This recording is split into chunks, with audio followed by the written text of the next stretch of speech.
In this video, I'm going to be comparing the Backun Alpha, the Backun Alpha Plus, and my buffet tradition, so you can sort of see the similarities and differences between these three instruments. My name is Josh Gu, and I'm taking my years of experience learning, teaching, and performing, and sharing all of my best clarinet and music tips so you can get more out of your practice, and most importantly, have fun. You can learn more about all of my many resources at QuickStartClarinet.com, and don't forget to subscribe to this channel and hit the bell to get notified when I post new videos. Before we get started with the video, I just want to let you know that this video is not sponsored by Backun, but they did send me the Backun Alpha and Alpha Plus clarinets for free to try, and it's been a lot of fun. And I figured while I had these clarinets, it would be kind of interesting to do a side-by-side comparison. We have a few different price points here, with the Alpha being right around $1,200, the Alpha Plus being around $1,600, and then the traditions are significantly more expensive than that. I got it around $3,500 used, but they go up to even $5,000 or $5,000 plus new. So we have a good range of price points here, and it's always fun to compare equipment across the spectrum. I think it's also a good sort of test of the Alpha and the Alpha Plus to hear them sort of back to back with my regular instrument and setup, just to get a feel for the similarities and differences. I think there are significant similarities, and I think there are some significant differences as well. So without further ado, let's get started. I'm holding the Alpha, but maybe that's not what I'll start with. This won't be blind, but if you want it to be blind for yourself, then look away from the video and you can just listen that way. I'm going to do all three of them. I'll have the name and you'll be able to see them in the video, so look away if you want to really get a blind test of what these instruments sound like. I'm going to be playing the opening of the Weber Concertino. I think that's a great piece with lots of different dynamics and different things like that going on in it, so you can really get an idea of the true range of possibilities of each of these instruments.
So there's a side-by-side of each of the instruments. I should add the disclaimer that I haven't been practicing this piece necessarily, so there was a little funky breathing things and some rhythm issues, and again, you might find that there's more difference from recording to recording, more just on how I played it rather than the instruments themselves, actually. I will also put together a little mashup of them so you can hear them more quickly back to back, where we're going to sort of switch between them throughout the excerpt. So that might be interesting to listen to. So go ahead and give that a listen, and then let me know what you think.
All right, now after hearing them back to back in a few different ways, what do you think? Let me know in the comments which one is your favorite. If you listened to it blindly, then that's fantastic. You could just say the first one or second one or third one, or you could look at what they were and describe them that way as well, of course. But hopefully this was an interesting way to sort of see them back to back and see the similarities and differences.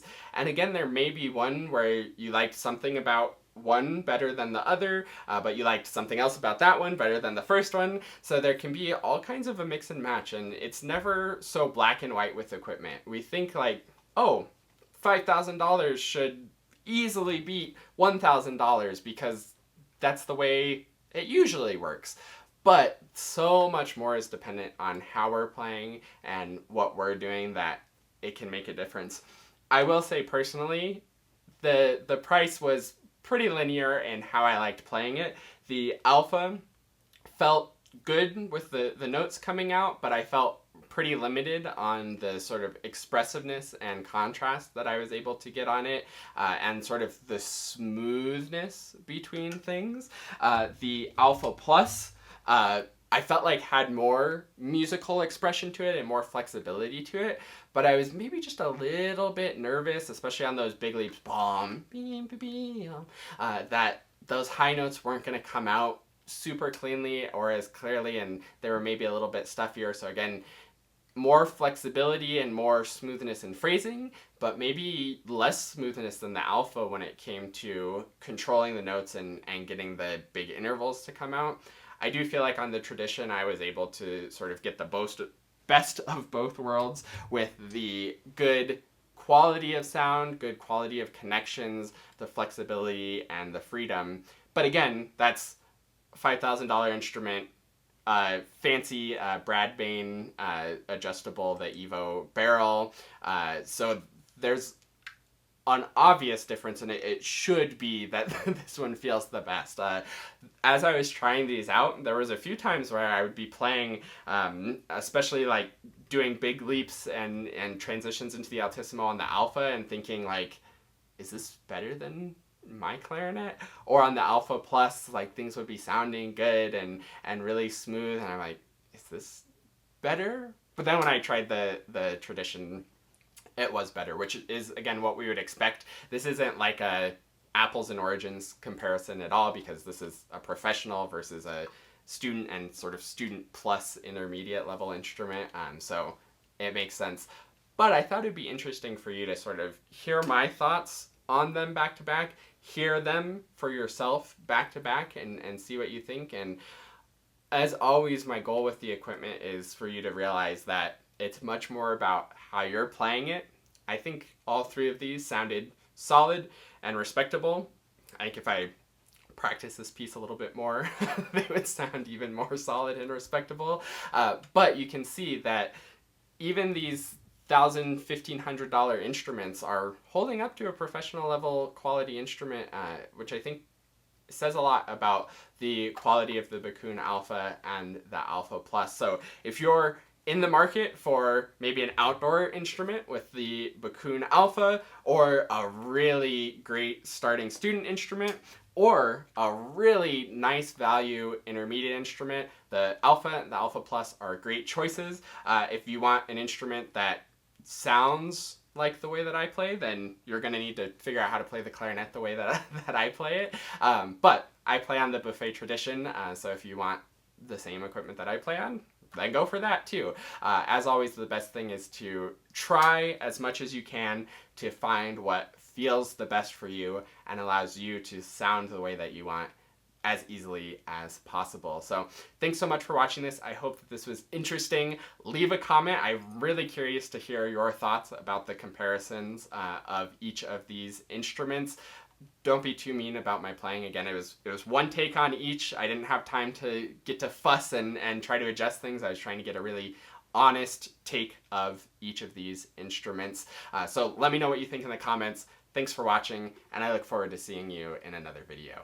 And last but not least, a huge heartfelt thank you to the Dennersons. This is like the QuickStart Clarinet family who supports the channel and helps to make everything that I do possible. If you would like to support the channel and get some awesome rewards in return where we can work one-on-one over video and you can have my full support moving forward on your clarinet journey, then go to quickstartclarinet.com/supporter.